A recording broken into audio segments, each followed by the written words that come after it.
On June 25th, 1997, only 2 months before her tragic death, Diana quite literally gave the clothes off her back to help those in need. The 35-year-old princess auctioned off 79 of her dresses to benefit the Royal Marsden Hospital Cancer Fund and the AIDS Crisis Trust. The highly anticipated event was held in New York City and organized by Christie's International. This unprecedented auction of 79 dresses from the collection of Diana, Princess of Wales, has drawn the attention of the media all over the world. Princess Diana was extraordinary in so many ways, and one of her lasting gifts really to culture and actually to world behavior is she used her celebrity to draw attention to causes, and not just causes, unpopular and unpleasant causes. HIV does not make people dangerous to know, so you can shake their hands and give them a hug. Heaven knows they need it. And this was quite unusual at the time, and it's still not that prevalent. Ladies and gentlemen, I give you the world's most glamorous working wardrobe, in the chiffon, the pearls, the sequins, and all the fun. As you can imagine, the chance to get your hands on a dress worn by the Princess Diana was major news. We have an antique store in Kansas City, and we're interested in all types of antiques, including dresses. The dresses were put on display before they were sold, and lines of people waited to see them. The dresses are beautiful. It's great to see her and imagine where she was and what she was doing. Some of the dresses are fabulous. Some of them are tastefully awful, actually. The buzz in New York around that auction was extraordinary, and I treasure my catalog from it. And you could only get the catalog if you applied to go, and then you bought this catalog and you got it. Anyway, it was extraordinary. And there they were on mannequins, and you walked in there and you just thought she would come around the corner and welcome you at the time. It was a magical, magical event. Diana herself didn't attend the auction, but ahead of time she went and saw the 79 dresses on display and raised more awareness for the charities that the auction was benefiting. 36,000, 38,000, 40,000, 42,000, 45,000, $60,000. Are you all done then? Most of the dresses were originally purchased for around $5,000, but they sold for much more, averaging $41,000 a piece. Last time at $65,000. For you, sir.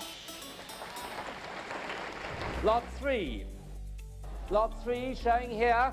One of the highest priced items at this auction was this beautiful Catherine Walker halter dress. It was a sexy silhouette and was intricately beaded with hundreds of glass beads. This beaded halter dress by Catherine Walker is in the vein of her lady dresses, except that it's quite short. I would say it's a sexy, flirty cocktail dress, and the beading on it is one of the magical things. 60,000, 62,000, 65,000, 68,000 on the right at 68,000. Diana first wore this dress to a gallery opening in 1995 in London, and everybody really noticed the silhouette. It really showed off her fit physique and her amazing arms. And then she turns around and it's very plunging in the back. So it's quite sexy but ladylike. Last time at 68,000. All done? The ladies' bid for you, madam. 68,000. Lot 1 coming round on the turntable. This white chiffon dress by designer Gina Fortini was also one of the highest priced items at the auction. It's one of my favorites. It's white chiffon. It's asymmetrical hemline. We call it a handkerchief hemline, one shoulder, and it's got the most extraordinary beading. 30,000, 32,000, 35,000, 38,000.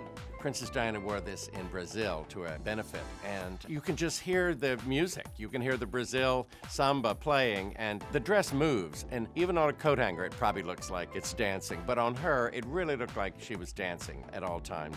All done? At $75,000, number 1041. How much for this? 5,000, 6,000, 8,000. In the gallery. 10,000, 12,000. This cream-colored silk dress by Victor Edelstein is actually two pieces. It's a bolero jacket, if you will, worn over a strapless gown. And it has, therefore, sort of a sweetheart neckline. This dress featured a beautiful dramatic train in the back, creating this ultimate princess moment for Diana. 75,000 at 80,000 now. Diana wore this dress in 1988 to the Élysée Palace for a banquet with the French president. Last time in the room at 80,000, against you at the telephone at $80,000, and it's yours. $80,000. 78, showing here now 10,000, 12,000, 14, 16,000, 18,000. Been the gallery. The Elvis dress, as it came to be known, from Diana's go-to designer, Catherine Walker, was made of white silk and embroidered with sequins. The reason that Princess Diana called it the Elvis dress is because I think the high collar reminded everyone of the jumpsuits that he was wearing at the last of his performing career, and also the pearls. It's hand-sewn pearls, sort of in an ombre way, and there's a border trim all the way around the collar and around the sleeves and around the bottom of the jacket. And in between these pearls, they're clear sequins with little glass beads holding the clear sequins on. So it must really have shimmered and sparkled when she wore it. 90,000, 95,000, 100,000. She wore it in Hong Kong in 1989. And she has that slinky dress underneath. She has the column gown that's underneath that really shows off her figure, and it really adds with that really fun popped collar short jacket. It's just a total high fashion moment. Hold on then.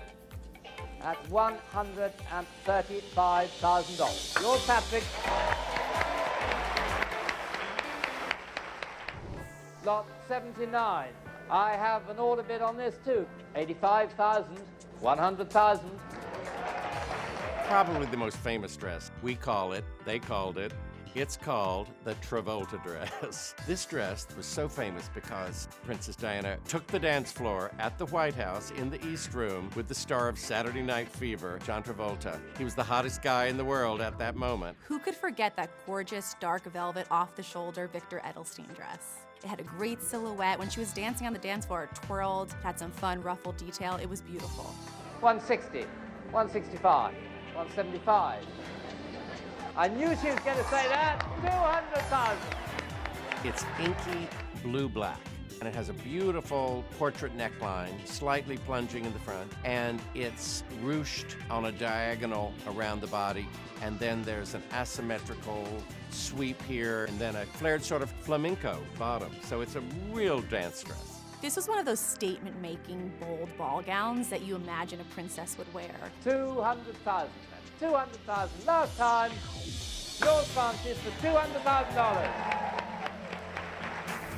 Can you tell us about the bidding this evening, ma'am? Did you enjoy the Hi. We bought number 39, which is a beautiful, nice tailored dress. That one was 37.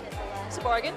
And then we bought the signature dress, the cover dress. Are you excited about getting it? We're overwhelmed. I'm nauseous, actually. Are you going to wear it? Of course we'll try it on. By the final gavel, Diana's 79 dresses had raised an incredible $3.2 million for the Royal Marsden Hospital Cancer Fund and the AIDS Crisis Trust. And to that can be added the $2,500,000 raised before the sale by the sale of catalogues and syndication rights. So that makes a grand total of just over $5,700,000, which I think is something of a record for a charity event. She used the sale of these dresses to raise money for causes she believed in. They had double lives, these dresses. They were worn by her in a charm offensive, and they were auctioned by her for research in causes in which she believed deeply.